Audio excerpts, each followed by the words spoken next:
तो वहीं पीयूष जैन के बंगले के अंदर एक तहखाना होने की बात भी सामने आई है।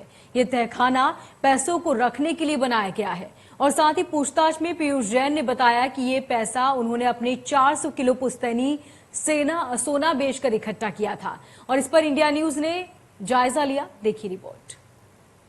कानपुर में जिस प्रकार से डीजीजीआई की टीम को एक कुबेर का खजाना मिला है, जी हां, आपको बता दूं 185 करोड़ रुपए बरामद हुए छापेमारी में। जिस प्रकार से कानपुर के आनंदपुरी स्थित पीयूष जैन के बंगले पर जब डीजीजीआई की टीम ने छापा मारा तो बंगले के अंदर 185 करोड़ रुपए नगद बरामद हुए। आपको दिखाना चाहेंगे पीयूष जैन का ये वो बंगला है जो कानपुर के आनंदपुरी वीवीआईपी इलाके में स्थित है। बंगले की खासियत आप खुद कैमरा स्क्रीन पर देख सकते हैं। साथ ही जो बंगले के अंदर की बात की जाए तो बंगले के अंदर एक तहखाना मिलने की भी जानकारी हुई है जिसमें पैसे रखने के लिए बनाए गए थे, क्योंकि इतनी भारी मात्रा में पैसे थे कि उसको रखने के लिए, उसकी सेफ्टी के लिए बंगले के अंदर बहुत सारे इंतजाम किए गए थे। उसी में से एक कड़ी है कि उसमें एक तहखाना भी अंदर मिलने की बात हुई है। वहीं अगर बात की जाए पीयूष जैन से लगातार डीजीजीआई की टीम पूछताछ कर रही है, आईटी की टीम पूछताछ कर रही है। पूछताछ में पीयूष जैन ने बताया है कि उन्होंने इतना पैसा उनके पुश्तैनी 400 किलो सोना बेचकर किसी बिजनेस में इन्वेस्ट करने के लिए इकट्ठा कर रखा था। हालांकि ये बात हजम होने वाली नहीं। आपको बता दूं इस छापे की शुरुआत शिखर पान मसाला कंपनी से हुई थी, जिसके बाद शिखर पान मसाला कंपनी को पीयूष जैन एक इत्र व्यापारी हैं और इनके द्वारा बनाए गए कंपाउंड को शिखर पान मसाले में सप्लाई किया जाता था। जो कि इनके पास जो आइटम है कंपाउंड बनाने का, उसमें लूज आइटम की सप्लाई पीयूष जैन द्वारा शिखर पान मसाले को किया जाता था।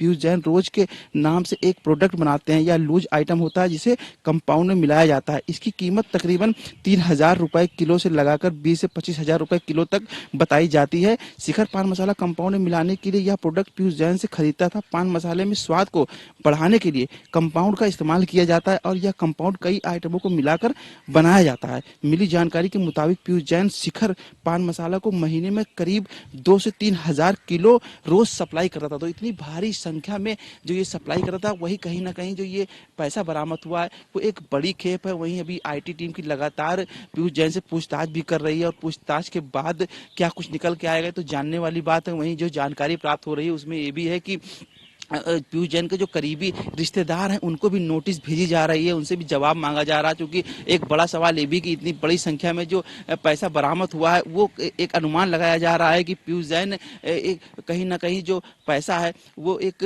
कहीं पॉलिटिकल यूज करने के लिए तो नहीं रखा गया था, क्योंकि पैसा गड्डियों में था और टेपिंग की हुई थी। तो 2-2 हजार और 500-500 की नोटें जो बरामद हुई हैं वो काफी भारी संख्या में इस प्रकार से पैकिंग थी, अलमारी में रखे हुए पैसे थे कि कहीं भेजना हो या कहीं इन्वेस्ट करना हो। ये तो जांच का विषय है और इस पे लगातार पूछताछ चल रही है। हालांकि पीयूष जैन अभी भी मुंह नहीं खोल रहे हैं। वो सिर्फ इतना ही बोले हैं कि उन्होंने अपने पुश्तैनी 400 किलो सोना बेच के ये पैसा इकट्ठा किया था। वहीं जहां एक इनके मकान की बात की जाए तो एक तहखाने की भी बात सामने आ रही है, जहां पर पैसे रखने के लिए मकान के अंदर एक छोटा तहखाना भी बना हुआ था। हालांकि अभी जो बंगला है वो ताला लगा हुआ, अंदर जाने की किसी को इजाजत नहीं मिल पा रही। चूंकि हम लोग बाहर बंगले खड़े हैं, आप देख सकते हैं कि अंदर अभी जाने की परमिशन किसी को नहीं दी गई। अब देखने वाली ये बात होती है कि पीयूष जैन से जुड़े और कौन लोग हैं जिनके पास इस तरह से जीएसटी चोरी के करोड़ों रुपए दबे हुए हैं और सरकार कब इनके ऊपर कार्रवाई करती है और क्या कुछ खुलासे होते हैं, ये तो आने वाला वक्त बताएगा। कैमरा पर्सन रवि के साथ शिवराज साहू, इंडिया न्यूज का।